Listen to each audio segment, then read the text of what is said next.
You know, one day I just want to follow that intro up with I Wanna Rock by Twisted Sister. But today is not that day. Welcome, Metal Faithful, to the greatest metal podcast on the internet. And I'm pretty confident in that because I've only listened to one other metal podcast in my life. No, two. One, they didn't know what they were talking about, and the other one, they played music for literally the whole time, and I'm pretty sure they're going to get sued by somebody. But, with that being said, this is the Metal Hammer of Doom. I am your host, 411 Mania Rider, Bearded Wonder, and guy who does way too many podcasts. Oh, and it's the last day of the semester. Pretty fucking good. My name is Mr. Robert Cooper, and I actually have a call right now. But before I pick up this, the call-in number for this show is 323-657-0901. I'm going to go ahead and let you guys know that, so in case anybody listening would like to call in and talk about our topic for tonight, Mayhem. You know them, you love them, you've at least heard that one of them has killed the other one. Now, let's see, Freya Darkfire, you are on the Metal Hammer of Doom. See, now you're live. Hey there, thanks for letting me come on. Hey, not a problem. Guess you want to go ahead and tell everybody who you are? If you wish. Yeah, all right, sure. Well, let's see. I'm an artist who works in the visual and bladesmithing mediums. Haven't really done much work with that recently, though. Should be getting back into it soon. But kind of as an aside to that, I am a massive fan, which is, I guess, why I was brought to your attention to, I guess, guest host this for tonight. Yeah. Your name's just Jesse, right? Yeah. Awesome. All right, just double checking. But yeah. Calvin's like, hey, I got a friend that's like a huge Mayhem fan. You need to talk to him. I'm like, all right. Send him. Let me go find him. Cause like Mayhem's one of those bands that I think a lot of people are actually a fan of, if not for the music, just the fact that holy shit, they're like crazy.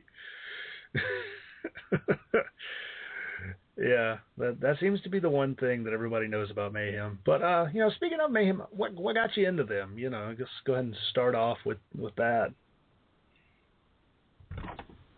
I've been listening to various forms of metal for a very long time. When I was young, my mom got me hooked on the Seasons in the Abyss album from Slayer, and my dad listened to a lot of Led Zeppelin and Metallica and stuff like that. So I've always really been into metal, and around late middle school, early high school, I started getting into a lot of heavier stuff.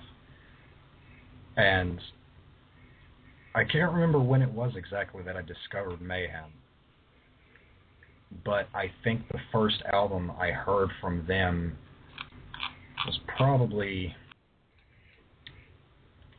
De Mysteries. And after that, I was just hooked. Yeah, well, that sounds about right, actually. That's not quite how I was with mine. Excuse me for a second. Fucking cat. Anyways, with me, I actually had gotten into metal kind of late. Like, I got into metal like about 14 or 15. Started out with the metalcore, and then slowly moved into like thrash, and then I found death metal, power metal, and then finally I found black metal. The thing that actually drew me to Mayhem was, one of them got killed, one of them killed himself. Apparently there was stew and bone necklaces and all that shit involved. So I was like, oh, I gotta hear this band. And then when I listened to them, I'm like, oh, they're really, really good. So, I've been pretty hooked on them ever since, I'd say. Hooked is kind of a relative. I've been a fan of theirs. I've not necessarily been hooked to them. And I'll totally listen to them, but it's yeah, I'd say that's how. a good day. Yeah, they're still a pretty good band. I really do enjoy them, and as we'll see throughout here, they definitely have some different. They do have some different styles within their discography, which is kind of odd because a lot of people will look at black metal as just being one note, and it's not. Other people are just like, oh, it's just a bunch of screaming and blast beating and Satan, Satan, Satan. And I'm like, no. I mean, shit, the thing that Mayhem actually gets off pretty well on, I think, is ambience, especially once you get into stuff like Grand Declaration of War, which uses a lot of ambience and a little industrial flair here and there. Yeah. But all right, I guess we should go ahead and get on our little train here. So, Mayhem, I see them as really one of the first of the second wave of black metal bands, because, you got your first wave guys, which are like Bathory and Venom, which aren't necessarily black metal, but they've got the spirit there. Like you could totally see what all these other bands took from them. And Mayhem, I think, didn't they start in 85? I believe it was 84, but you could be right with 85. I know it's somewhere in that. Yes, it probably is 84. Yep, you are right. Damn.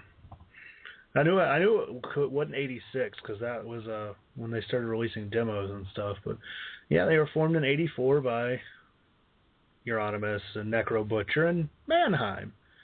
Yeah, and apparently their band is indeed taken from the Venom song called Mayhem Without Mercy.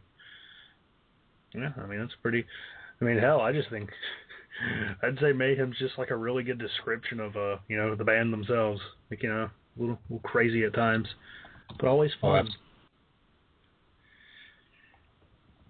But actually, they got their start, and really, I didn't know this was just a demo. But in about the middle of 1987, they released what I kind of see as one of the first true black metal releases. I mean, I'm sure there are others that precede it, but like when I look at just like what I know, that's the one I always point to, and I'm go, that's the first thing, that's the earliest thing I found that sounds like black metal to me. What about you? I would tend to agree with that. Their release of Pure Fucking Armageddon is probably what kick-started the whole movement. But yeah, I'm sure there were things before that, but I'd say that's what really kind of launched it. Yeah, I'd say that. The Pure Fucking Armageddon, because I go to Metal Archives a lot, and I was just looking at, I wonder what everybody reviewed them at. Man, Pure Fucking Armageddon are like 30.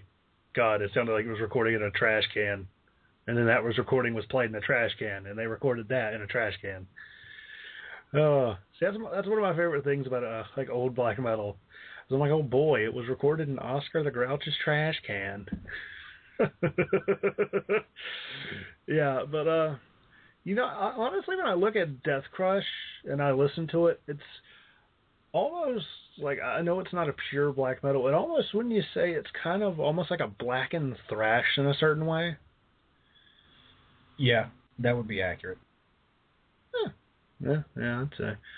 I could dig it. So, let me go ahead and play your pick from this album, and then, you could talk about this and the album and stuff, and then I'll play my pick, and we'll kind of wrap up the talk of the demo, because, I mean, fun thing with demos is granted, there is a good amount to talk about, but there's not as much as with a full album. There's not as many songs, not as many themes, not as much to go over. But yeah, all right, so your pick here is, let's see, which was my original pick, the aforementioned title track of Death Crush. This is Death Crush.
right, so that was Death Crush. What made you choose Death Crush out of everything off of the album or the demo, Jesse?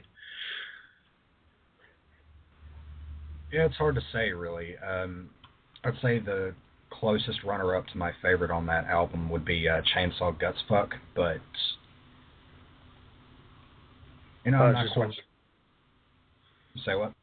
Oh, I guess it's just one of those like that's just the song I like the most. Yeah. I could dig it. That's actually my favorite song off of there too. I think the reason I just love it so much was this.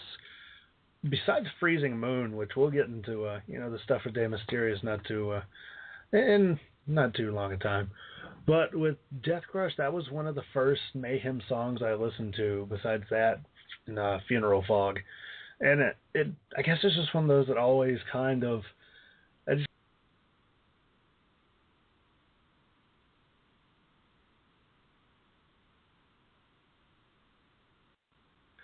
I'm pretty sure it's Maniac. Yeah, that's Maniac. Doing all those yells. Jesus, my southern accent is coming out. But I think it's actually kind of funny that they actually used two different vocalists on this album. I did not notice that until I was just reading. They also used him in Messiah, which I don't think I've ever heard anything else with Messiah, because I know Maniac came back and Maniac came back in. What was that, 90? Well, pretty much when Attila left after Dead blew his brains out, right? Yeah. But yeah. Looking here, yeah, it seems Maniac came back in 95. That sounds about right. I think Attila they just brought in as like a, just like a quick replacement. It was a good replacement. We'll get to him in a few. But yeah, that would definitely be my choice for it. Actually, like for the first 4 albums we'll be playing here, I was like, oh, I was gonna choose that song. But this besides the song I'm going to play next, which was my other pick, there are some really good tracks here. There's a really good Venom cover, The Witching Hour. That's probably the one Venom song that I know really well. I never actually got into Venom because there were so many other bands I had to get into first, like Death and Megadeth. All the things about Death. Yeah. Yeah. I actually had a friend of mine once in high school. He's like, oh, Megadeth, when Death is just not enough. I'm like, well, typically that would work, but if you listen to the two, you'd be like, oh, that Death band's a little heavier. I'm like, yeah, I'd agree. But yeah, there's some really, like the intro, Sylvester Anfang, is kind of weird, especially when you consider the rest of it. And the fact that Spotify doesn't have Pure Fucking Armageddon listed with Death Crush. Oh well, I had to listen to the Live in Leipzig version, which is like, anyways. But anyways, with no further ado, let me go ahead and play my pick from this. I picked Necrolust, which I'll talk about that in a few, but let's go ahead and play that.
That there was Necrolust, and the reason I actually picked that was because there was one day at a Goodwill, which, this is where all my good stories start out with, at a Goodwill or a pawn shop, or that one time I was hanging out with my buddy Nick. I was looking through their stuff, and they actually had the Century Black Firestarter CD, which Century Black, for anyone listening who doesn't know, was a kind of like a sub-imprint of Century Media, where they reprinted a lot of older death and black metal releases that didn't get, any proper exposure back when they first came out, because those bands were really underground and not really heard of at the time. So the Firestarter compilation was really a way of kind of showcasing what they had on their label, and it was a tremendous compilation, I feel. Like, it had stuff like pretty sure it had like Rotting Christ, it had Emperor, had Mayhem. I'm not sure Satyricon was on there, but it also had stuff like Catatonia and Opeth, which loved both of them. But Necrolust was actually the one song they picked from Mayhem, and it came off their Live in Leipzig CD, and that version is awesome. Like, I feel like Dead makes everything better, which I guess is a really good way to kind of transition into that era of the band. Mannheim, who was on drums, and Maniac, who was on vocals, they both got replaced. I'm not quite sure why, but seeing as how the band probably operated at the time, I guess one of them might have accidentally said, "Oh God," and then they're like, "Oh, I don't like this." I'm just bullshitting, but for all I know. But they got replaced by Dead from the band Morbid, and Hellhammer, who, I don't know what band he was in before, but Hellhammer's an awesome drummer. But anyways, Dead was actually very interesting. Yeah. Do you know any fun Dead stories, Jesse, before I start reading the ones off the wiki? Well, there was the thing where he would frequently hide dead birds under his bed in jars so that he could sniff their corpses to get the smell of death in his nostrils before he played live. He had a lot of really weird obsessions with dead things that way. Yeah, I'm pretty sure he was a little mentally ill, which won't explain how he ended. But yeah, I knew about that one. I didn't know they were in jars. I thought he had it in a bag or something. But I remember he would reading that he would offer it to the other guys, like, "Hey guys, you want to get the smell of death?" But apparently he would also he did his best to look like a corpse as best he could. So I think I read that he stayed out of the sun a lot. I was like, okay.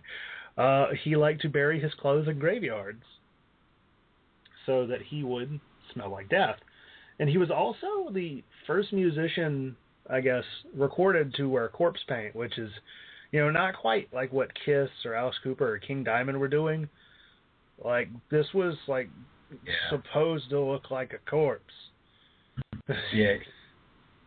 If I remember reading this correctly, the way that inspired him to wear the corpse paint is he saw bands like Kiss and King Diamond doing these things, and he thought maybe that's a good way to really hone in on the image, but he couldn't stand the really thematic way that they did it with the stark black and white designs on their faces. And he would just take white and black clown, just kind of mix it up into this grayish powder and then smear it on his face in such a way to make it look like he'd been desiccating for a while. Yeah, like, apparently the dude was just totally weird. Like, Necro Butcher said that he saw the other people do it and he just wanted to look like a corpse. He didn't care about looking cool. And apparently Occultus, who took the Mayhem job, vocal job, I guess somewhere in between Dead and Attila, he said that Dead didn't see himself as human. He saw himself as a creature from another world, and he said he had many visions that his blood had frozen in his veins and that he was dead. That's why he took that name, and he knew he would die. Jesus, that never stops being creepy. Yeah, there was some kind of dysphoria with him. Yeah. And I forgot that he would constantly cut himself on stage. And, of course, they had pig and sheep heads on stakes, which they still do that, which is why my friend Nick said, I love Mayhem. I would never go see them live because of that. Pig heads in the blood. There was that one kid who had a skull fracture because Maniac threw the pig head into the audience. And it hit him in the face, right? Yeah. And it's funny how the show Metalocalypse actually parodied that with Murderface headbutting the Danish prince or whatever as kind of a parallel between the Maniac concert in which that happened. See, I need to watch more Metalocalypse. I love metal. I write about metal. I podcast about metal, but I always forget to watch Metalocalypse. I'm a bad metalhead. It's actually funny because, see, I'm actually, as I'm talking, I'm sitting just kind of reading the Mayhem Wikipedia because there's so much good information. Apparently, Dead and Euronymous didn't like each other very much. They got on each other's nerves. So one story it said Hellhammer recalls, and Hellhammer seems like the one semi-sane person in the band. Though apparently he's like a racist ass, which is not cool. But then again, when your scene is surrounded by a guy who beat a gay man to death, somebody who got stabbed to death by somebody else, and another guy who blew his brains out, being racist is the least of our worries. And anyways, apparently Dead once went to sleep outside the woods because Euronymous was playing synth music. So Euronymous got pissed and started shooting into the air with a shotgun. It's great. Yeah, that's handled the situation. Oh, yeah. We should just call, if only I didn't name this thing already, it would have been Story Time. I would have called this Story Time with Dead. But apparently, I guess, as we're building to this crazy shit, I feel like the reason, one of the reasons why Mayhem has just become so infamous was because, Dead. Like, the dude was obviously nuts, and and the stuff he wrote kind of proved he was nuts. But the guy could fucking work. But when he committed suicide, in the house owned by the band, the letter was found by Euronymous with his slit wrists and a shotgun wound to the head. And Dead probably has the best suicide note I've ever read. Excuse all the blood. Cheers. And it included an apology for frying the weapon indoors. So here comes the other reason, the other person that is the reason Mayhem is so fucking infamous. Euronymous went to a nearby store and bought a disposable camera to photograph the corpse, which those photographs have been found. If this were not a family program or semi-family program, I totally would have put the Dawn of the Blackhearts EP as the picture for this podcast. Oh, yeah. He took a picture of the shotgun wound, like induced corpse, and then arranged some items, and yeah, apparently he allegedly cooked Dead's brains in a soup or a stew.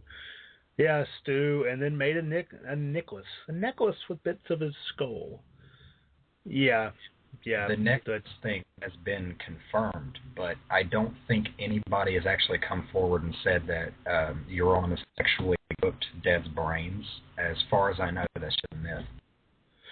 Yeah, I think it said they denied the former rumor, but the other one was true. I think doesn't Hellhammer, like Calvin's Luke, doesn't Hellhammer still wear that necklace? I think he does. Which is creepy. Like that's fucking creepy. If it's the one that I'm thinking of, it might have been the Wacken 2004 performance where they performed My Death and Freezing Moon. You can actually see the necklace on Hellhammer. Oh, okay, cool. And see, that's why you're here, because you know like all the awesome things about Mayhem. Yeah, wasn't that the performance that got Maniac fired because he sounded like shit? That's what I read. That could possibly be it. I do remember that performance, and he did sound awful. Yeah. Though I always find it funny, and actually I find this both kind of funny at the same time, and I guess it'll get me into a discussion on the thing I do think about Mayhem. every song I've listened to that Dead did first does not sound as good without him. What do you... Yeah. Yeah, it tends to work out that way. I mean, the recording quality could be better, the arrangement could be better, it just doesn't sound the same. It doesn't have that same feel if Dead's not the one singing. Yeah, which, as we'll get into in a second, I feel like Attila, while his vocals, if you're listening to this album the first time, like Jesse Starcher's wife, Mindy, hi Jesse, his wife, because I told him like, oh yeah, well, the one guy blew his brains out, I just kind of went over the spark notes of why Mayhem's so fucking crazy. He's like, oh, my wife's sitting beside me, let me go ahead and play a song of theirs. So I sent him Pagan Fears off of De Mysterious, and then he's like, here's her reaction, like 30 seconds. So when's it gonna start? A minute in. Is this started yet? Minute 30 in. What's those noises? Is he singing? After 2 minutes, he goes, that was the worst 2 minutes of my life. Like, his vocals are weird, and they sound almost animal-like, but once you listen to them enough, once you're desensitized to the oral violence, it's actually not that bad, and I feel like it actually fits the overall atmosphere of the album a little better. Yeah, that's what I often say about Attila's run with Mayhem is I don't like Attila that much, and his vocals have always kind of irked me. But with Mayhem, after you, like you said, get desensitized to it, his vocals often very well fit the atmosphere of the music. Yeah, they do. That, and as we'll get into stuff with Ordo Ad Chow and the stuff for their new one, I listened to, was it Sonic Warfare? Oh, shit, I forget what the name of it is. But yeah, like the single off the new album, like they sound pretty good. Like I actually like Attila quite a bit. The only other stuff I've heard him from was with Sunno, where his job is to sound like an animal. So at the same time, I don't have many other experiences with the guy, but I do like what he does.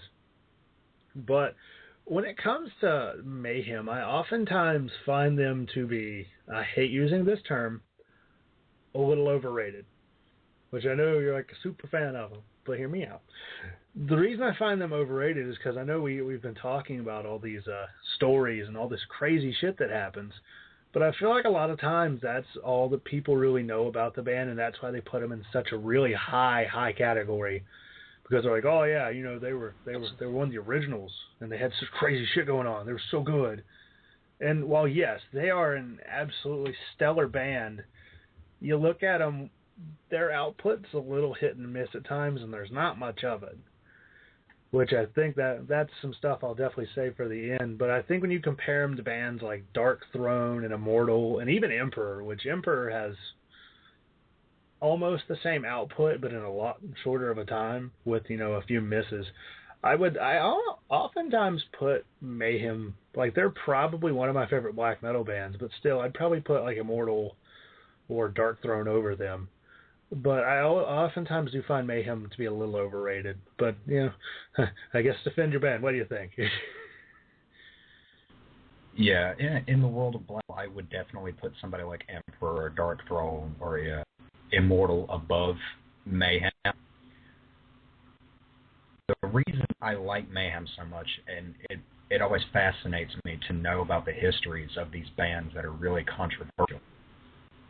So while Mayhem is not my favorite black metal band, I know so much of it because it's the most controversial black metal band out there. But when it comes to their music, there is so much that's eons better. Yeah, it's okay. I wasn't sure if you would agree with me. But yeah, I feel like there's stuff that's a lot better. But at the same time, like, they're one of those, I feel like some of it's deserved. Like, I'm a pretty big fan of them, but that's because, like De Mysterious is one of my favorite albums of all time. And there's some really great stuff elsewhere on the other albums, but I feel like they almost peaked, like, right there. Then once they got past that, it was a lot more experimentation, and not all of it worked. But I was saying, yeah, that it really does feel that way. Yeah, but let's go ahead and play your song off here, which is actually my favorite song off of it too. It was the first song I listened to Mayhem. The first song I listened to when I listened to Mayhem. And here it is. So without any delay, here is our, and always will be, Mayhem with Freezing Moon.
Okay, so that was Freezing Moon. Just like last time. What made you choose Freezing Moon out of everything off of this admittedly legendary album? I feel Freezing Moon, in my mind, is the quintessential black metal song. It has pretty much everything that has defined the genre. The rapid transitions between my music terminology is not that great, but the rapid transition between sections of the song from being slow and very being very slow and atmospheric to the rapid, chaotic beats.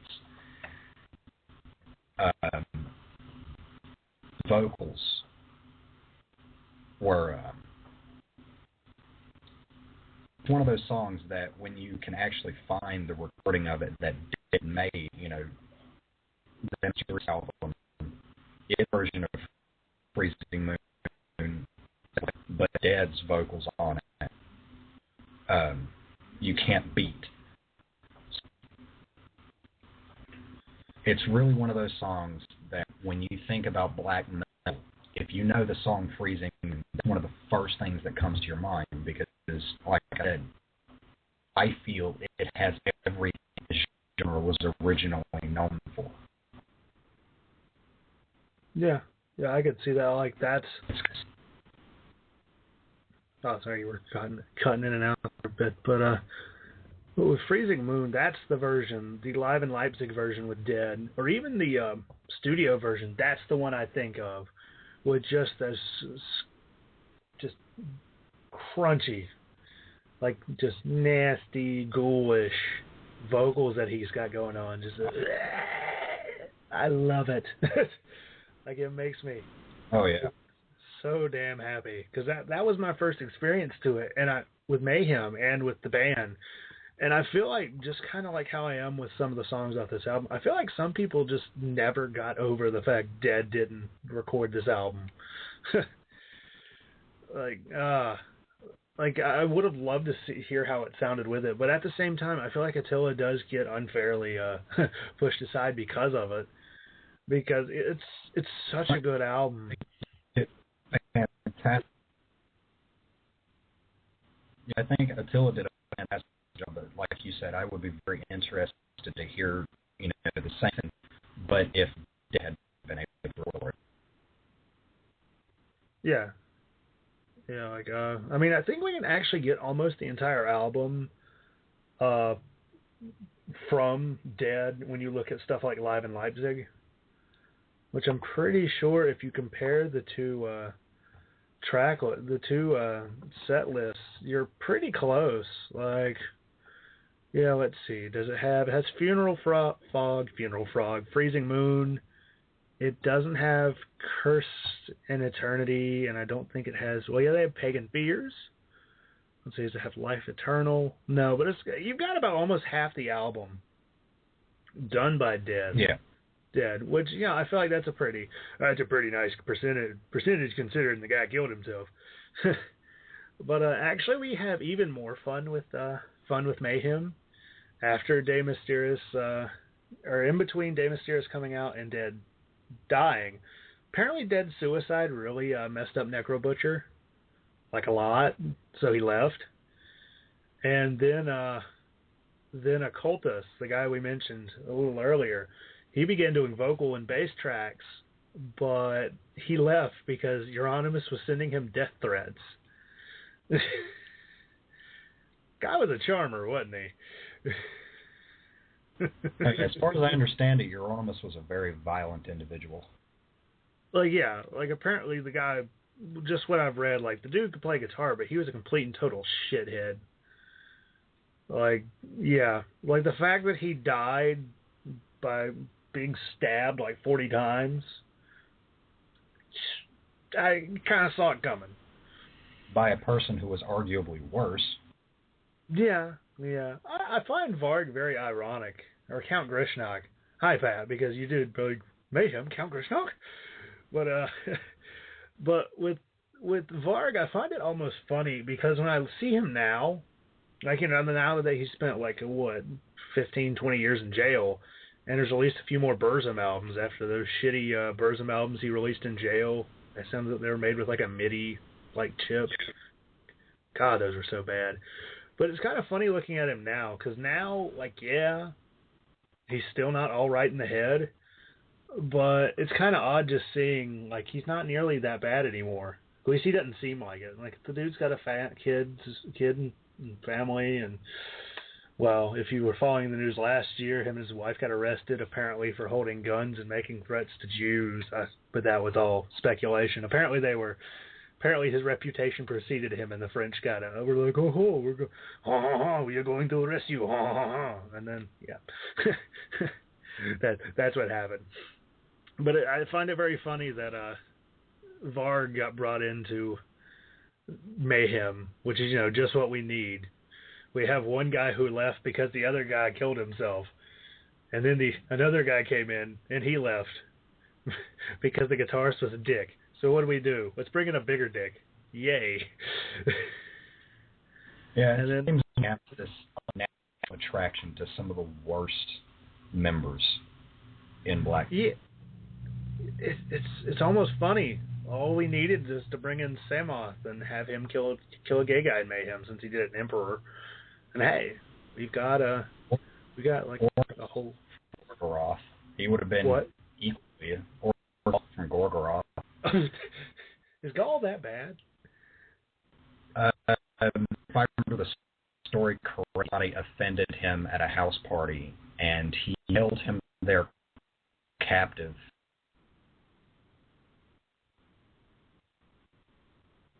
Yeah, I kind of missed the part after tortured him.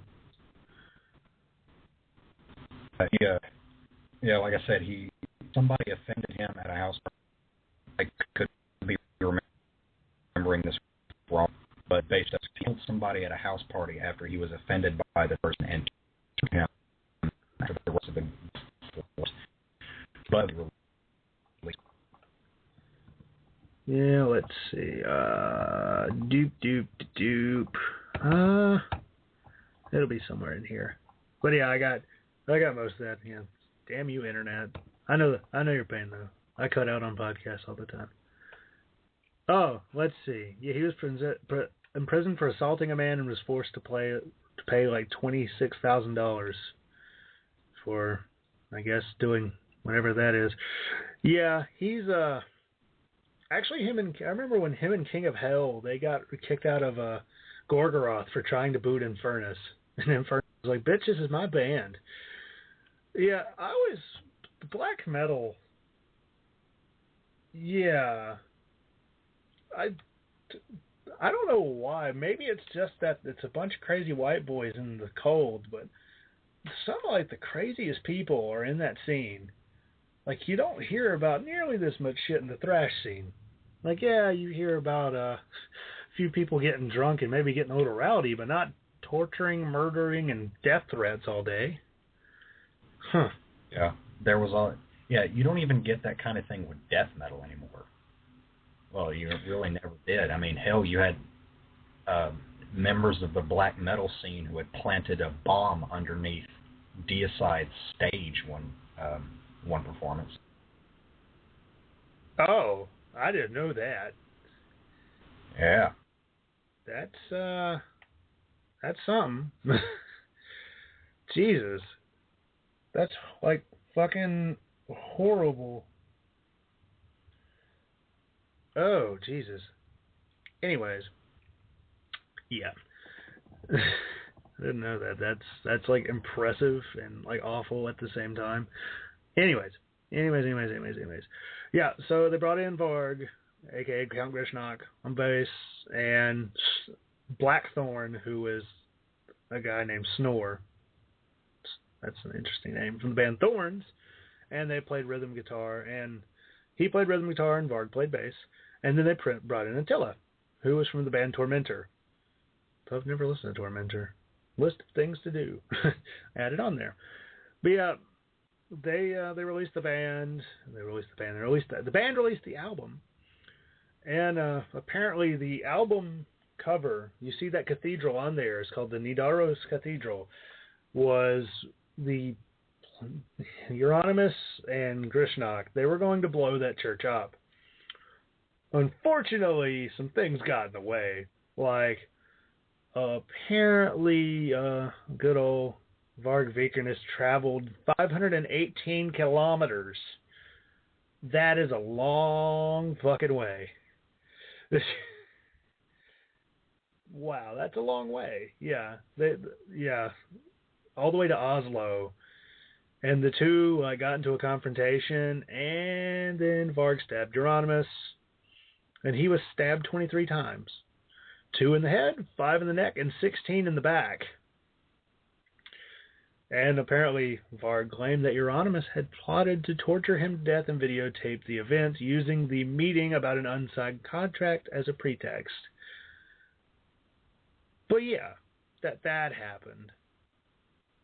Not the most stable of bitches. Yeah. Oh, Lord. Huh, I didn't know Blackthorn was actually, was charged with being complicit to the murder and served 8 years in prison. That's odd. I didn't know that. So, there we go. So yeah, Hellhammer was the only member of Mayhem. What? That was one thing I did. Yeah, I was wondering. I was trying to figure out which one Rutch was. Yeah, the guy from Thorns, Blackthorn. Apparently, he was with Varg when he did it and like helped. Yeah, so that's the thing that happened. But yeah, so oh yeah, and one thing before I play my song off here, and we kind of go into we kind of hit the road here, get to moving, because I knew we would spend a lot of time on De Mysteriis. Apparently, Hellhammer assured Euronymous' parents that they would record the bass tracks, and that he would do it, and Hellhammer would record the bass himself. but he, one, didn't know how to remove Varg's tracks, and two, I don't think he could play bass. So yeah, they kind of lied to the guy's parents, but he was an asshole, so it kind of happens. Yeah, I like it. Yeah, so, as long as you lie to it, like the parents of an asshole, it's totally just like warranted. But anyways, let me go ahead and play my other pick, because again, Freezing Moon was definitely my favorite. But this song here, Funeral Fog, is by far my number 2 when it comes to songs I love on this album.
Okay, so that was Funeral Fog.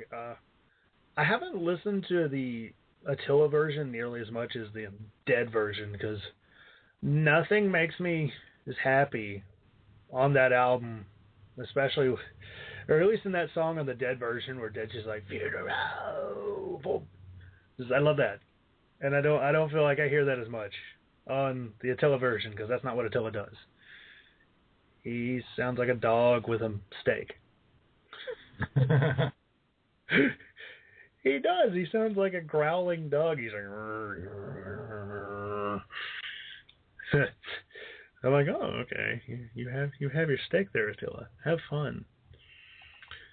But yeah, so Attila was gone. I assume, I think what Attila just kind of brought in on the as a kind of just a session guy, wasn't he? Yes, he was. Yeah, which makes sense, because he was there and then he didn't come back for 14 years, something like that. But yeah, so Hellhammer was the only guy left considering, well, their singer was a temp, and their new bassist and rhythm guitarist just killed the guitarist. So he was kind of the only one left. So he, to his credit, got the band back together. Well, not necessarily, because if he did, it would be he'd have to be rolling in a bunch of orange jumpsuits and coffins if he wanted to get the band back together. But, yeah, he got Rune Eriksson, who is known as Blasphemer, and I'm pretty sure he's in a few other bands, which are pretty cool. I remember he was in I think a doom metal band that I remember. Let's see, they were Ava and Fairy, yeah. I remember I talked to a girl on a dating website once that were like, yeah, I don't listen to much metal, but I love Ava and Fairy.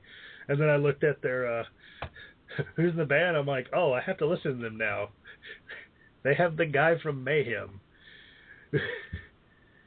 But yeah, they got him. Yeah, Hellhammer's been everywhere.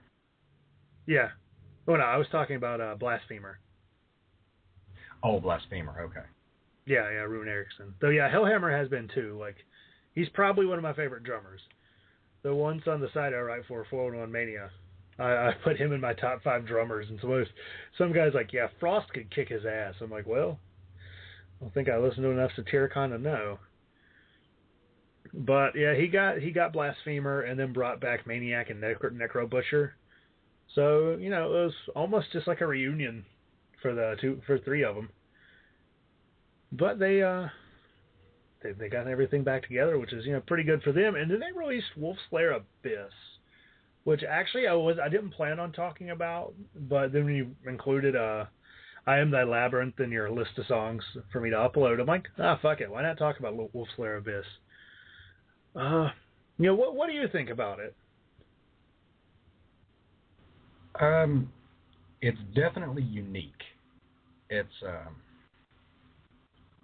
I wouldn't say it's one of their albums that is a real hit and miss. I mean, it's definitely a solid album, but I feel it kind of lacks the atmosphere that Mayhem had previously. It's really kind of dry and sterile, in my opinion. I could see that, yeah. It was definitely, it had a different feel. Like, it was still kind of ambient, because the first time I listened to it all the way through was actually just a few hours ago. And it really did sound like almost like a middle point with a little better, like a better produced middle point between De Mysteris and a Grand Declaration of War. Like, you could tell where they were going with a lot of the some of the more ambient and industrial passages that we'll find on Grand Declaration. But I felt like this was a really solid album. It had a lot more of the faster, heavier stuff, which is something we're going to miss in the next album, I feel. But it was still pretty good. I dug it. And apparently, just as I'm again reading as I talk, this was the phase that the band decided to use Nazi imagery in their rehearsal room. Because, you know, Hellhammer, who did not agree with race mixing and foreigners in Norway, lovely guy, yeah, they had lots of Nazi imagery and, you know, a lot of neo-Nazism shit everywhere. So it kind of makes sense, though, since Wolf's Lair is actually the name of the bunker in which Operation Valkyrie was supposed to kill Hitler. That actually does make a lot of sense now that you mention it. And it does make sense when you look at some of their merchandise. But yeah, like, I've never been much for Nazi black metal. I think the only Nazi band that I actually really enjoyed was Goat Moon. It's still such a stupid name, but I love it. Like, they're a really good band. But still, being a Nazi is not cool. If you only get one thing from this podcast, being a Nazi is not nearly as cool as it looks. But yeah, let's go ahead and I'll just play one song off this because we picked the same song, actually. I Am Thy Labyrinth, which was the 4th song I listened to, because I remembered. I looked I had looked at this website called digitaldreamdoor.com, and they have a ton of music lists, including a top 10 songs by metal bands. And Mayhem's number 1 was Freezing Moon, but I remember number 2 was I Am Thy Labyrinth. So once I listened to Death Crush and Funeral Fog, that was the next song I listened to, and it really did actually kind of blow me away. So, with no more delay, because we are almost hitting the 10 o'clock hour, which means we might actually go over the 90 minutes I had planned. But anyways, enough of my talking. Here is I Am Thy Labyrinth.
Okay, so what did you dig about I Am Thy Labyrinth?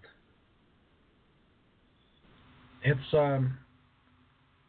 when it comes to Wolf's Lair Abyss, like I said earlier, it lacks a lot of the atmospheric feel of their earliest recordings, but I think the song I Am Thy Labyrinth brings that back on a massive level. It's got this extreme tempo all throughout, yet still it has this slower feeling about a minute in, right after the first section of vocals.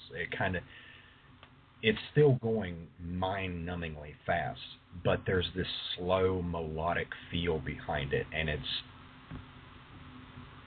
I don't say this a lot about music, but it has a really powerful feel to it. And the almost operatic vocals that are overlaid, like I said, brings back that kind of atmosphere that you would expect from Mayhem in such a way that you're still in touch with it, but you know how far they're leaning into experimenting with their sound. Yeah, I can agree with that. So I must say, I oftentimes do use the word powerful, but that's only when it needs to be used. But I can definitely agree with that. Like, this song is, I would say it's kind of a far cry from what De Mysterious is. Like, De Mysterious had some really fast stuff, but it wasn't nearly this like this. Like, it had a lot more ambience, and it took things a little slower when it needed to. This one was just straight up, turn it up to 11 with, in comparison to this kind of like the ghoulish shrieks of Dead or the animal shrieks of Attila, almost just like a guttural to scream, like somebody is gasping for air. I would say that really describes Maniac's vocal stylings very well with Mayhem, or especially this era of Mayhem. Yeah, I would agree. Yeah, it definitely fits. But, the song here, it gives us a lot of that faster pace and a lot of what goes along with it. But it does have those operatic sections towards the end, which I think was... Because I think I was just reading here a second ago that, Attila was actually at one of their live shows. Okay. Because it almost sounded oddly like reminiscent of Attila. But then when you come to think about a lot of the clean vocals that are used on Grand Declaration of War, it's just kind of like a sign of things to come. So, speaking of sign of things to come, here comes their second full-length album. They've been around for, 16 years at that point, and they have released a total of 2 albums. So, yeah, Grand Declaration of War. What did you think the first time you heard it? Because, I'll get... After that, you can go ahead and just say what you think about it now, but the first time you heard it, what did you think? I honestly didn't know what to think. It really did take me by surprise how industrial it was. So I just wasn't expecting it. Yeah, that would sum up the first thing I thought, because A Grand Declaration of War, the title track, which is the intro, was the first song I heard, and I thought it sounded kind of weird, but I was on board with it. Like, I thought it was still pretty cool. But then as you get towards the middle, like, there's a 9-minute song that has a lot of just light drumming and kind of almost like an industrial, like, techno beat to it. And while it's interesting, it's very avant-garde for a black metal band. But it was still... It didn't feel right. And there was a lot of spoken word, which is okay. It's just kind of odd.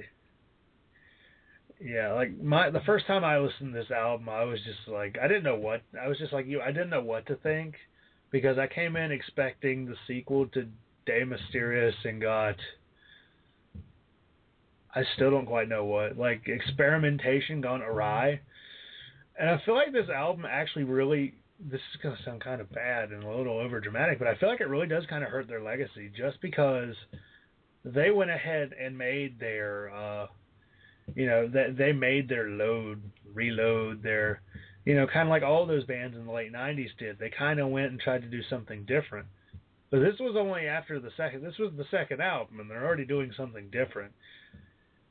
And it kind of, it almost makes it like a lot of this album just can be kind of like, if you like it, that's cool and more power to you, but a lot of it just does not feel like Mayhem.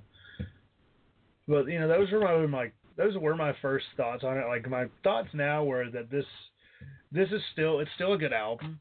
There's a lot to like, and when you do give it a chance and let it, kind of breathe, when you take in what it's doing, when you buy what it's selling, sometimes that's all you kind of need. But if you buy what it's selling, you're in for a good time. There's a lot of like good ideas here, and the themes of the concept, because this is a concept album, if nobody thought, a lot of it was about war, which is no surprise because it's called A Grand Declaration of War. But that's kind of the way I look at it. I guess, do you still see it the same way you did when you first listened to it? Kind of yes, kind of no. I mean, I've gone back and listened to it frequently, and while it still doesn't sit right with me, I do agree that once you kind of get over the initial shock and really kind of open yourself up to it, you find yourself enjoying what they do. But even to this day with this album, it just does not feel like Mayhem to me. I'd say that's a fair summation, because some of this, it doesn't. It doesn't quite feel like Mayhem, which is, it kind of stinks, because there's a lot that, Mayhem really can bring. But, let's go ahead and play a song off of this album. Let's go ahead and play your song, A Time to Die, which I could do a Bane voice here, and I will. It's just a time to die. Yeah, Batman.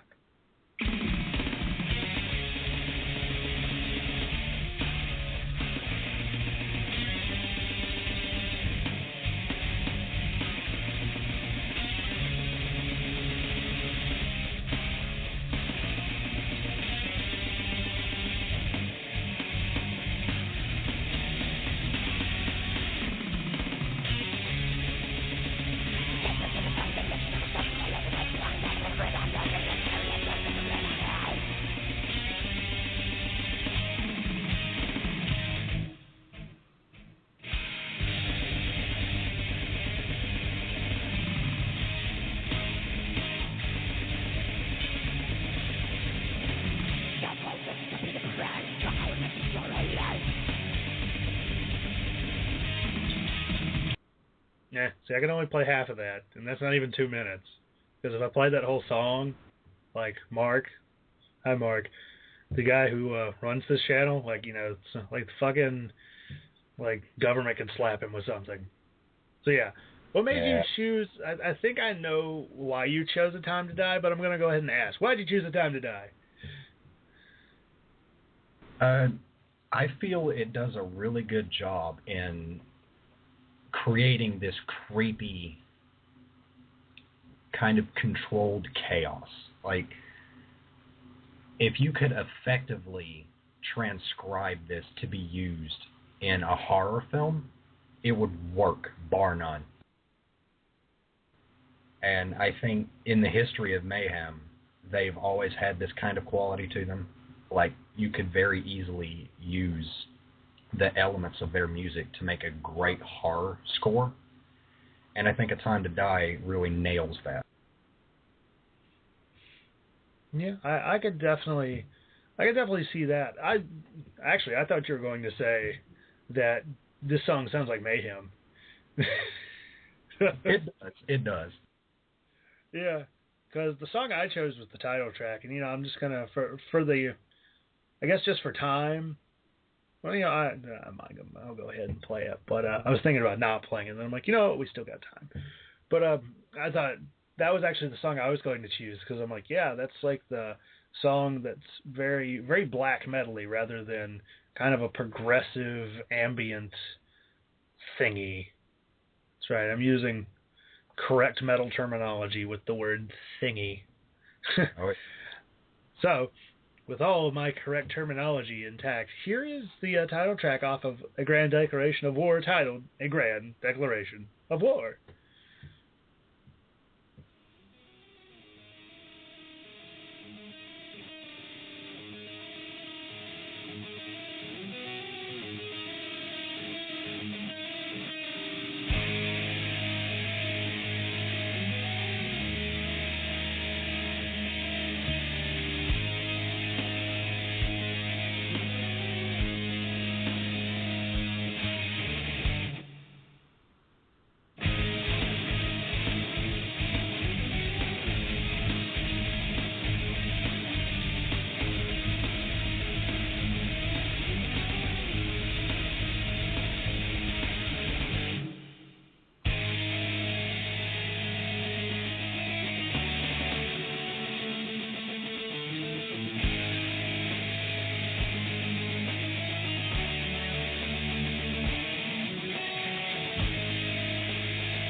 Enough of that monologue. The reason I chose this because when it was the first taste I had of this, and I felt it was weird when I first heard it. So I was like, oh, okay, well, this is the first track off of a concept album. We're all used to weird ass, intros to concept albums. But I also was interested by the slightly, what's the word for it? Irreligious? Would you say that's a good word for it? the almost irreligious themes of this first song, talking about Christendom as a religion of pigeons. Which when you think about that, and then you look at the cover to the album, you're like, it does make sense. Like they're getting stuck in the barbed wires of war. Maybe I looked way too far into that, but still. Yeah. Any final thoughts before we move on to their next album? I think what you said about the title track being very irreligious, I think it fits perfectly considering the album itself was based off of the writings of Friedrich Nietzsche. I think that's how you would pronounce it. Oh, Nietzsche, yeah. Books like The Antichrist and Twilight of the Idols, which Nietzsche himself considered a grand declaration of war. Oh, shit.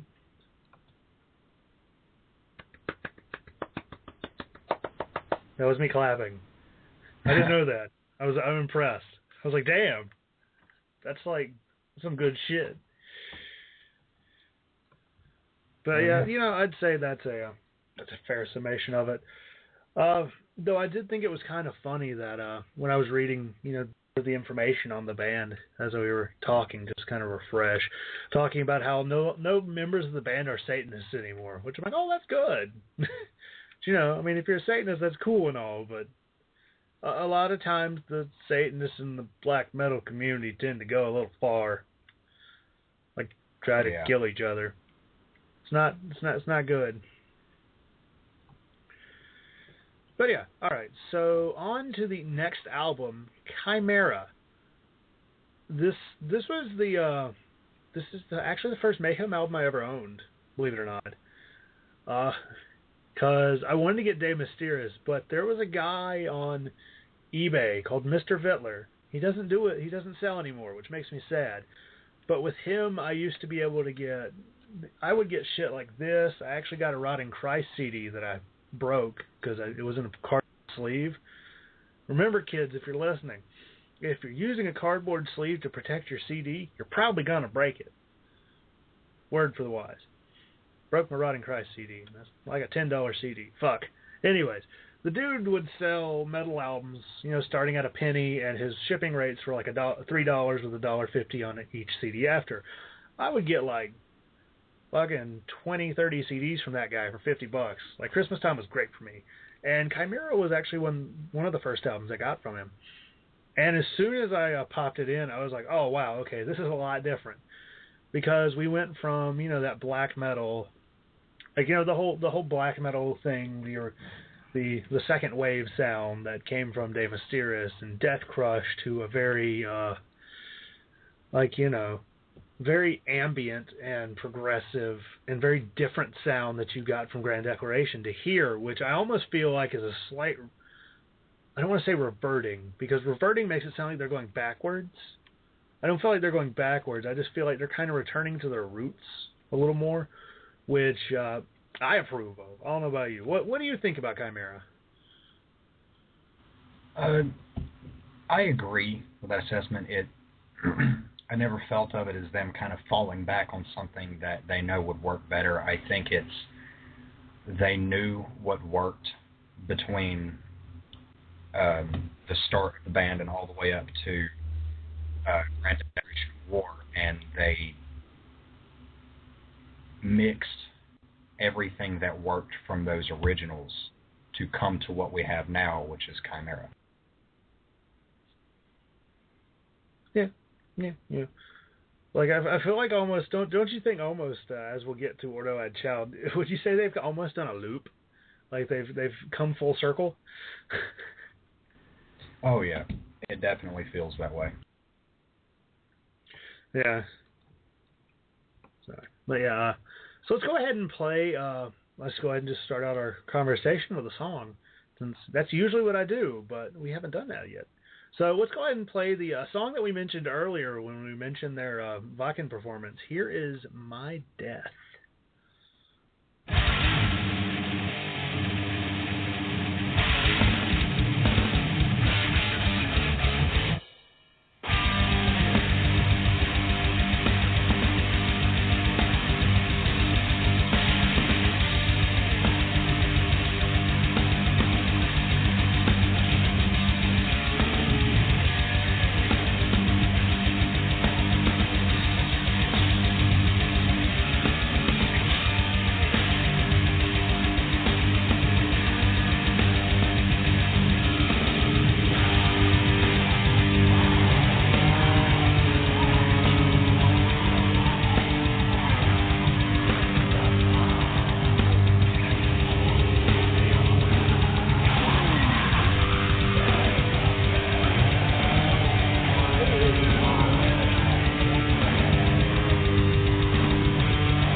There we go.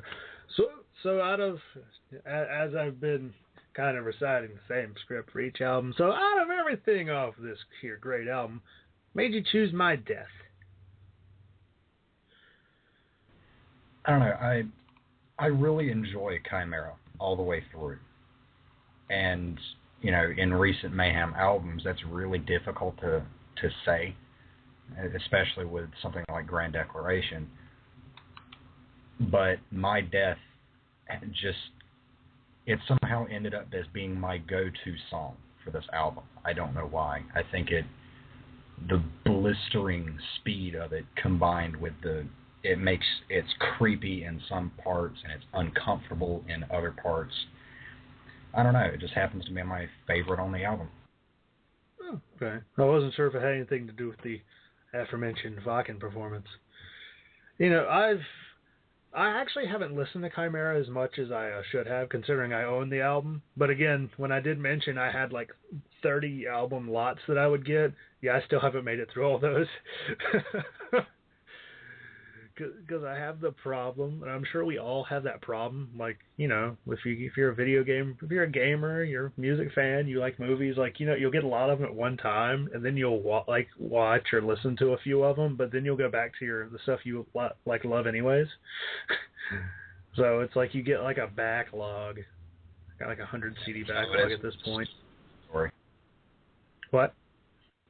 Like, yeah, it's perfect because that's how it is with my Steam inventory. I'm constantly picking up new titles, but I play maybe 10% of them. Dude, I'm the same way. Like, my Steam inventory is 9 titles. I have actually installed 4 and played 2. That's what I get for having my hand in too many pots. But yeah, this album, I feel like it's almost a return to form. Almost. Like, it's still not quite Mayhem. It's almost, maybe it's just the production and how everything is kind of tuned. But it almost feels like it has not really a death metal, well, almost a death metal feel to it for me. I don't know why, because it shouldn't, but maybe it's just the heavier production. I think it's just the heavier production. That's probably why. But yeah, that song was creepy, and a lot of these songs are creepy, but that's good. I feel like after Grand Declaration of War, which was trying too hard, I think we could agree with it was trying too hard. This is almost just like a nice little breath of fresh air, you know, before we move on to their next album, because I feel like with the next album they really come back to what brought them to what really brought them to the dance. Wouldn't you say? Oh yeah, absolutely. All right, so before we get there, let me go ahead and play my favorite song off of this, which is the title track, titled Chimera.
I think that really kind of sums the song up right there. I think what really attracted me to this song was the fact that I just adore doom metal, and it's only gotten, like, my adoration for doom metal has only gotten stronger as I've gotten older, which maybe is that how age works? you get to liking the slower music. Oh.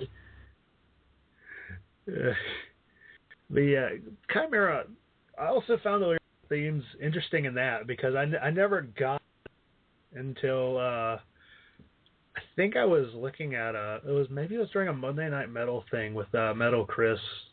Hi Metal Chris, hope you're listening.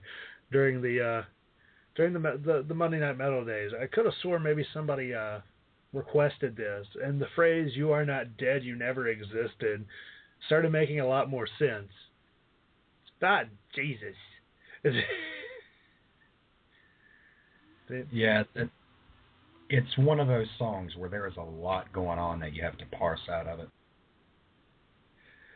Yeah, but there's definitely a lot of different like aspects to this song. Like, you know, it has like the spoken word section, and it's got like a lot of slower stuff. It's got some faster stuff. You know, there's a lot that it offers, and I like that.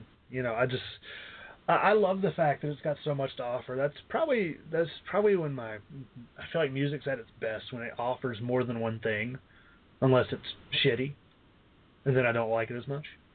Yeah. That's how music works. Yeah, I like it unless it sucks. But yeah, let me look here. Are we running out of live time?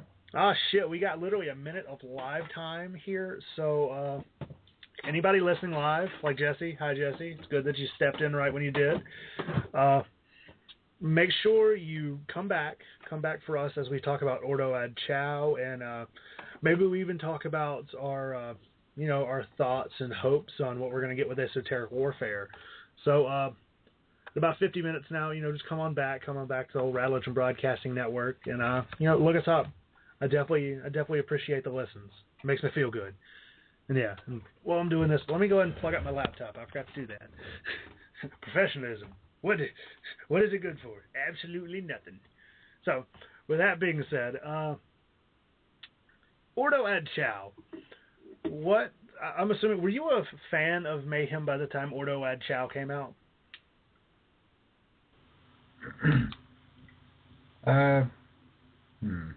2008. So yeah, I'd say so.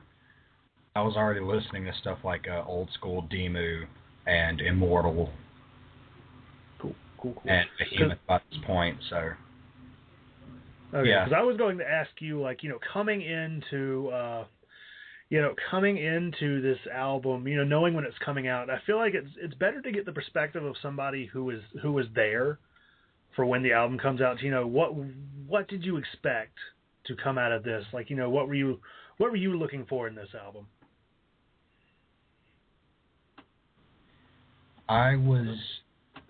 After Chimera came out, I decided from this point on, maybe I could give Mayhem a chance right off the bat, because since Grand Declaration of War when I first heard it, it really kind of burnt me out on the band. Really? I didn't think it was that bad.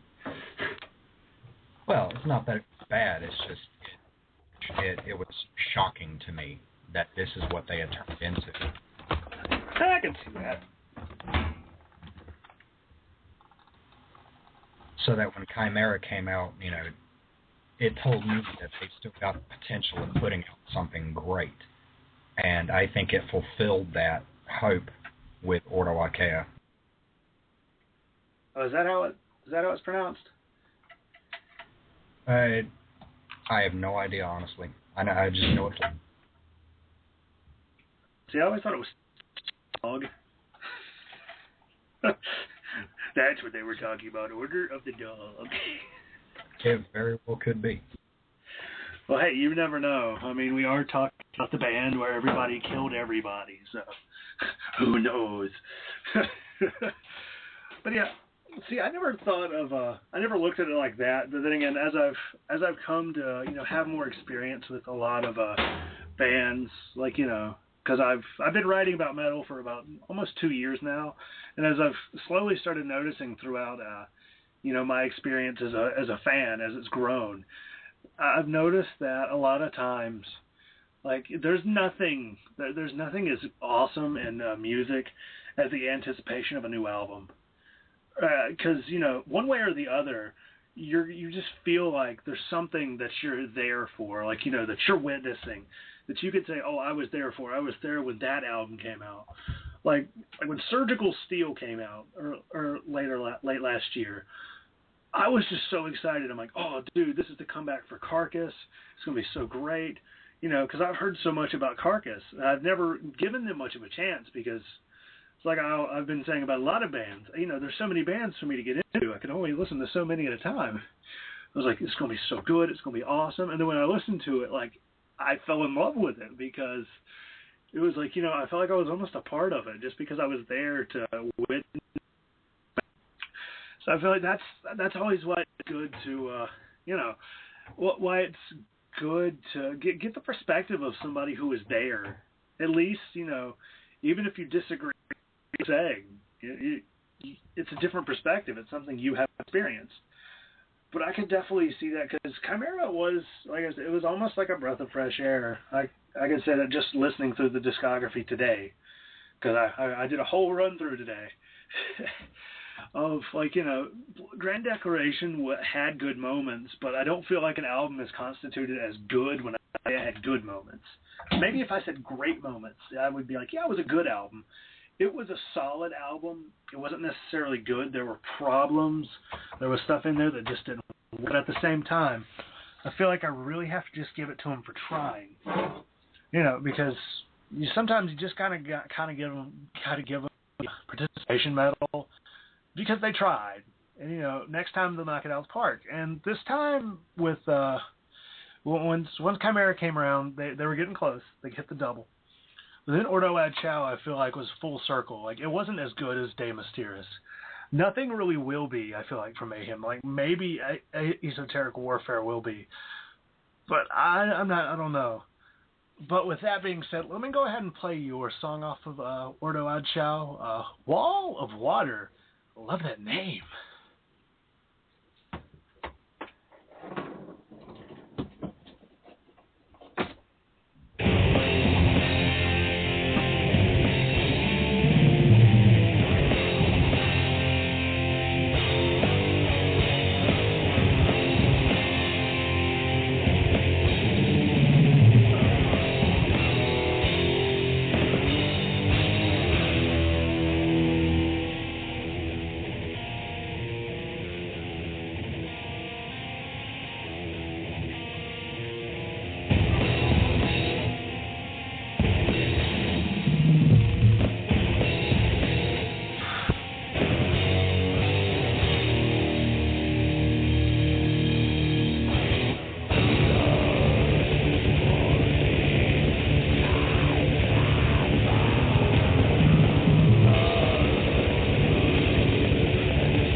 Let me cut that off there. So Wall of Water. I made to choose that. I think, I'm not going to say I think I know, but it was definitely a kick-ass song. So at least I know that much. So it really is a terrifying song. And when I listen to black metal, one of my criteria for a good band in black metal or something, or even doom metal to some degree, is the ability to write a terrifying song. And I think they knocked it out of the park with Wall of Water. Yeah, that's definitely for sure. I never really looked to doom as much for a terrifying Then again, I never really look for terrifying songs. I just stumble upon them. You know, I guess when I look at doom, I always look for, I guess, into an extent, black metal. I look for emotion a lot, because that's a lot of, you know, that there's a lot of emotion when it comes to black metal, I feel like, or even the lack of incites it. You know, the lack of emotion, it incites emotion. That's really just kind of how that works at times. But, you know, the lack of emotion, and doom is the other half of that, where it really kind of brings forth of it. And when you mix the two, sometimes you can get some very interesting listens. Like, a lot of times, like, one of my favorite bands at the moment is Woods of Ypres, which, have you ever listened to them, Jesse? I might have, but I'm not sure. Okay, I'll totally have to send you some sometime.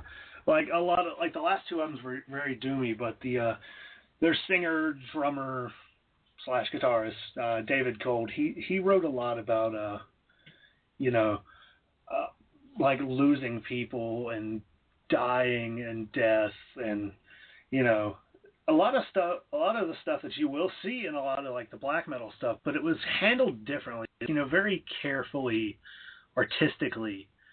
Like, you know, and when he did a lot of doom in his sound, but when you brought in the black metal of it, it almost, like, the atmosphere that a lot of black metal brings, it leaves, I guess it just leaves, like, room in your mind for contemplation, which is, you know, I appreciate that wholeheartedly. I love that about a lot of the black doom that you find. But that is also something that you mentioned, a good horror, a good scary track.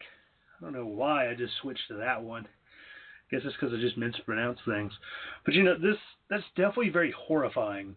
This song was Wall of Water. I'm assuming it's something about a fucking tidal wave. Maybe. I don't know. I didn't look at the lyrics. Which is what I meant to do, because I know one thing about Mayhem. Well, the three things you need to know about Mayhem is you need to listen to the music, look at their history, and then read the lyrics. Because I feel like that's not, until you do that, you're not fully going to appreciate the band. Because when you look at their lyrics, it's not like some of the bands like Cannibal Corpse, where they're just telling a story and there's nothing more besides that story. They're there to almost like a movie director, you know, to give you something you can, you know, kind of watch and, you know, maybe praise upon your fears a little, but there's nothing more beyond that. But with, you know, a band like Mayhem, I feel like there was a message, even if some of it was fucking crazy as shit. It's still, you know, there's still a lot that they're trying to bring you. And Ordo at Chow, I feel like almost is it is almost a rebirth of sorts for them. When they brought back Attila, and he sounds better than he did on the last album, which I think you could probably chalk that up to the production. Wouldn't you? I think you give that to production, wouldn't you, Sonny? Yeah, I'd say that. Yeah, I feel like the production's definitely the reason why. It was the reason why he sounds as good as he does, because he doesn't blend in with everything as much. You know, I guess it just helps him stand out some. But with all of my rambling being said, let me go ahead and play my track off of here, which is something that's very, very different. This was the first song I heard off of Ordo Ad Chao, and this is what I assumed this album would sound like, because this was at the time when I was just downloading like one song per album, just so I can figure out, like, oh, this is what this album sounds like. So here is my pick for this album, and probably our last song for the night. Here is Deconsecrate.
there we go. That was my pick for Ordo Ad Chow, Deconsecrate. It was not quite like what the rest of the album was. I think we can all agree on that one. Oh, yeah. It's a very jarring song. Yeah. Like, it's... I almost want to say that it is just like fucking... It is almost like nails on a chalkboard with that. Like, you know, with just that level of loud screaming. Oh, it's beautiful. That's what I would call it. It's beautiful. But there we go. Yeah, I feel like that's Mayhem in a nutshell. I almost do wish I had a little more to say about them, but unlike a lot of the bands that we've looked at here, I'm almost like a novice in Mayhem knowledge. Like, cause you know, a lot of my metal brethren that I know, I actually invited Metal Chris to be on here, but he's like, nah, no thanks. Because I think he's just like the DJ type, not the talk about metal for an hour and a half type. But you know, like I wish I could have brought one of them on with us, so we could have gotten like the lowdown of what it means to be in fucking metal. Because you know, with me, like I like black metal, but I don't think I'll ever truly love it because I think it just takes a certain type of person sometimes. Like there's a lot of I guess there's just a lot of it that just doesn't resonate with me necessarily.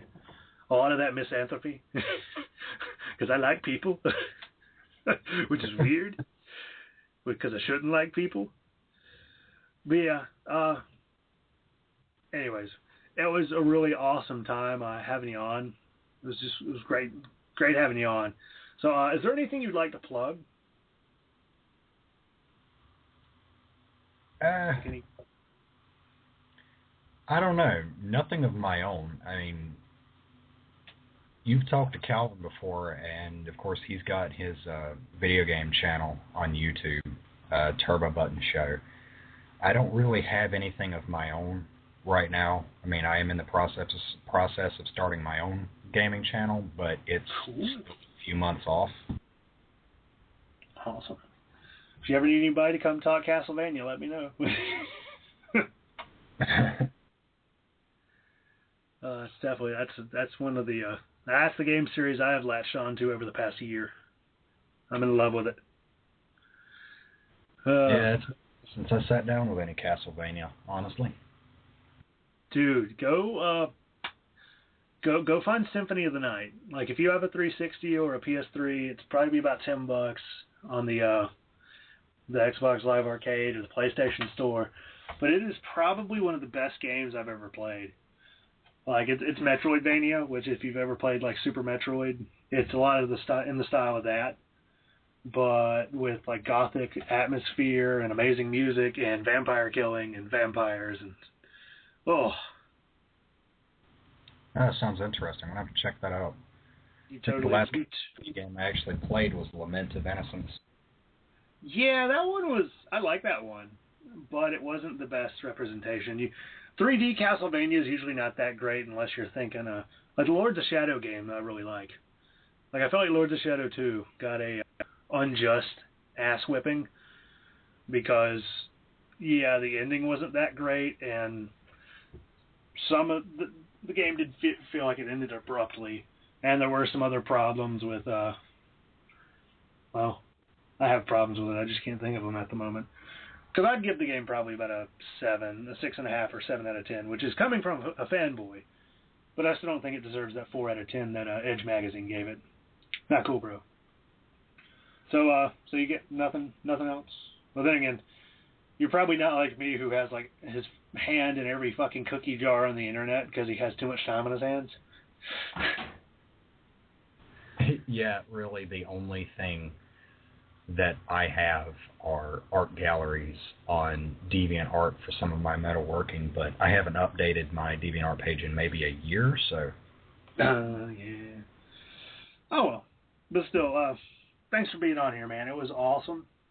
I was like, if you ever want on here any other time to talk black metal, I think Mark, my co-host, will be out in October. So, you know, if there's something good coming out, I'll come find you and kill you because you have my daughter.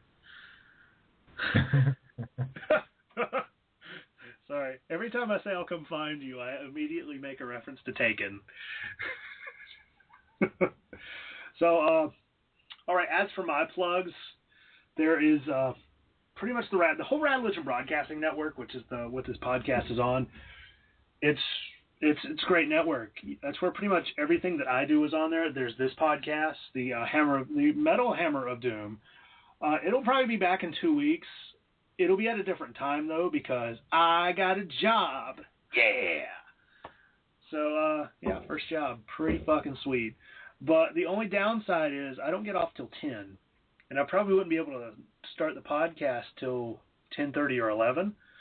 So kind of look out for it then. I'm hoping to get Sean Comer on so we can talk the new Epica album, because he's like, hey man, if there's anything you want me to talk about and you need a co-host until Mark comes back, let me know. I'm like, hey, here's Epica. Because did you listen to the last podcast I had, Jesse, the one that I had Calvin send you? Part of it, yes. Yeah, that was Sean. Okay. Yeah, we had a lot of fun with Nightwish, and he doesn't know a damn thing about metal except for Nightwish and like Metallica. So it's always fun when I get him here because like he's got like a lot of knowledge on everything, but metal's not quite his forte. So yeah, hopefully in 2 weeks, maybe about 11 p.m. Eastern time, we'll be getting the review of the new Epica album, which the name of it escapes me, but it's going to be amazing because Epica's great. Also, you can find From the Cheap Seats, which is now bi-monthly,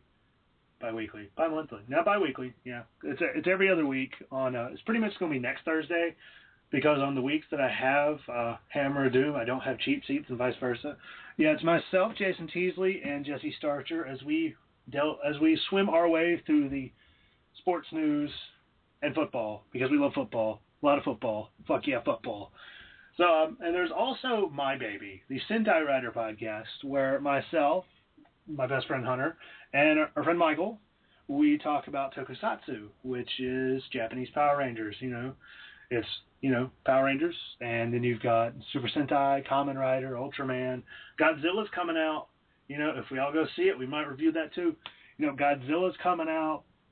We've got a lot. We have so many episodes to catch up on. We are probably 7 episodes behind on Kamen Rider Gaim. Resha Sentai Tokyuja we're behind. The new Garo series. So much to do, so little time. So yeah, keep an eye out for us on here. I usually post our shows on Saturday nights and Monday nights. We had one posted last night. It was myself and Hunter talking 3 episodes of Kamen Rider Gaim. So go check that out if you will. I'd really appreciate it. It's pretty great. And then finally, in terms of podcasting, there is the Cooperative Multiplayer Podcast, which is on the Wrestling to the Max page on Spreaker.com. We've moved to back to Saturdays for the next 2 weeks because Sean Garmer, the current interim host of that, well, Stephen Randall still has his baby, he's got football podcasts of his own to do on our usual Sunday time. So we're going to be talking video games back at the old time of midnight Saturdays, which is going to suck because that means I'm going to have to watch Adult Swim in the background, or actually Toonami in the background. But it's fine. I'll record it all. So yeah, and then finally, in terms of my plugs, because I take forever, there is the Hammer of Doom News Report on 411mania.com in the Music Zone. It's coming back. I promise. I decided to just totally drop it until I was done with school for the semester because it was getting too stressful to do 7 hours of metal research and writing in a week.